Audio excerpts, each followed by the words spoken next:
Howdy, howdy, and welcome here to episode 5 on Stone Valley. For this episode, we want to get our barley planted in field 3, and also we want to get this alfalfa field fully fertilized. Currently, right now, we are at 50%, and we want to get that up to 100%, but we also need to use narrow tires so we don't have any destroyed crops from that. So let's hop in our tractor and head over to our workshop and swap out the tires on this, on our Valtra, for some narrows. Well, $8,000 later, and we have our narrows. It was $8,000 because I just had to go with the dualies because, well, they look cool, and they look cool. They also provide better stability too, having those dualies on there.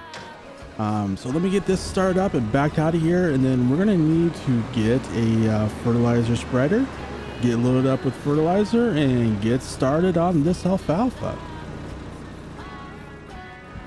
Well, it was about $1,300 to lease the spreader, and then let's see, another $10,000 for buying fertilizer. We are doing a lot of leasing right now just because, well, we only have $90,000, and we have a lot of expenses between now and the time when we can make some money from selling our stuff. So for now, we're just going to keep on leasing. But let's get this alfalfa field fully fertilized so we can get over to field 3 and get that field fully limed and start doing some planting. And a couple of minutes later, we are basically done here with the alfalfa, and there we go, we are done. So let's head back. We're gonna hop into our other tractor, the New Holland, and get our lime spreader all hooked up, and we're gonna head over and get field 3 fully limed. And we're here in the New Holland, got our lime spreader all hooked up. Let's head over here and get it all filled up. Just go right about there, should do it. All right, only $4,600. Thankfully, lime is cheaper than fertilizer. Let's head over here and we're gonna get started on field number 3, get it fully limed. And then when we're done with that, we will start planting some barley.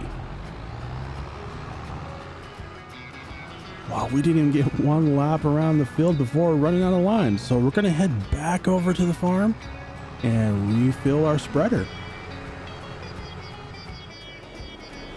Well, my only concern with how fast we're going through this lime is this could end up being pretty expensive. But we need to do it because it maximizes the yield, and on a field this large, that difference or the bonus from the yield is pretty significant. So we definitely want to get this field fully lined, and we're going to fully fertilize it because this is a very large field.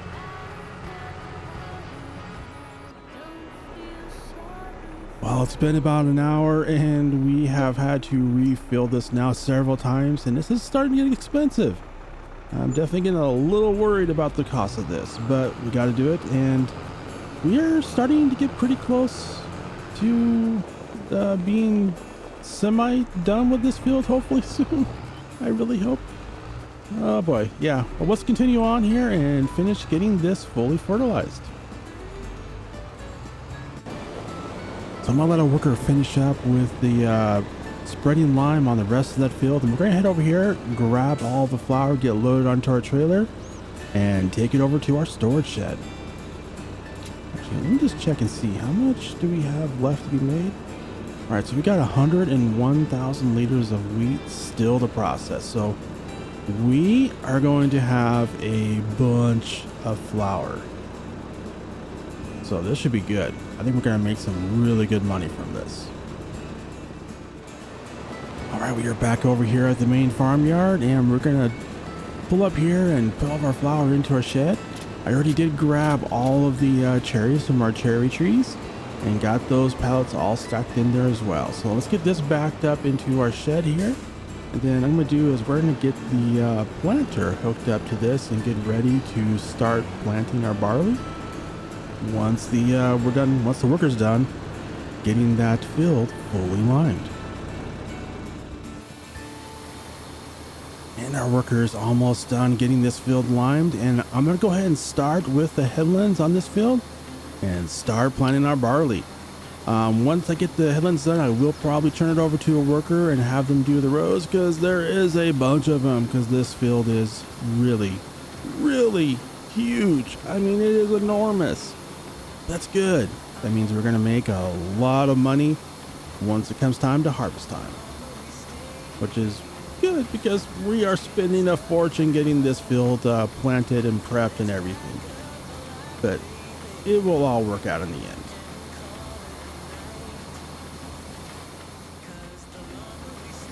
And we're about a third of the way through the second headland, and the worker has finished liming the field.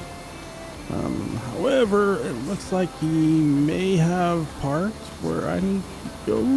Let me see if I can squeeze by here, and no. All right, let me just hop in here real quick. Oh, whoops. Oh, no, I heard a worker. Pushing the wrong buttons. Let's back this up here. All right, there we go. Now I can hop in here without hopping in the wrong tractor. All right, let me just clear the courseplay out of here. There we go. And what I'm going to do is I'm going to pull around here, get behind the Valtra, and we'll use the follow me mod and have it follow us around until we get back on the side of the field where our main farmyard is, so we can drop this off at the main farmyard. So let me hop back here in the Valtra, and I will continue on getting the second headland done.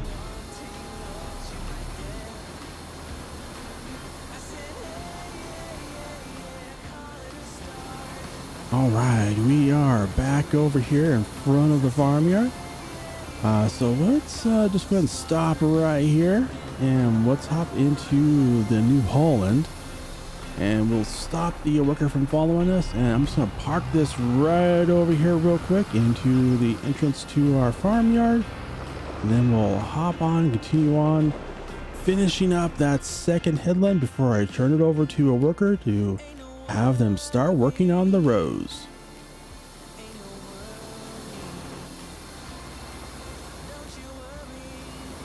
Well, we're still doing headlands because I decided to go ahead and do a third just for fun of it.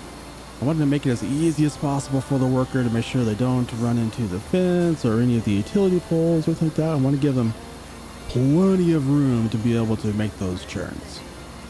So we'll finish up here on this third headland, and then I will turn it over to a worker. I swear, we're going to turn it over to a worker at some point here.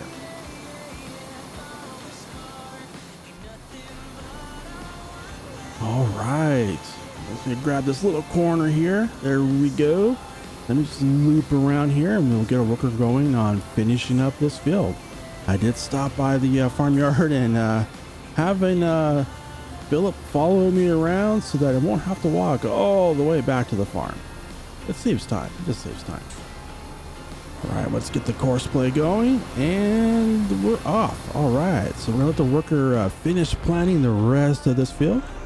And I'll let Philip go, and I am going to just make sure they can do that churn. I think they're fine. Yeah, they should be fine. Actually, is there a fence over there?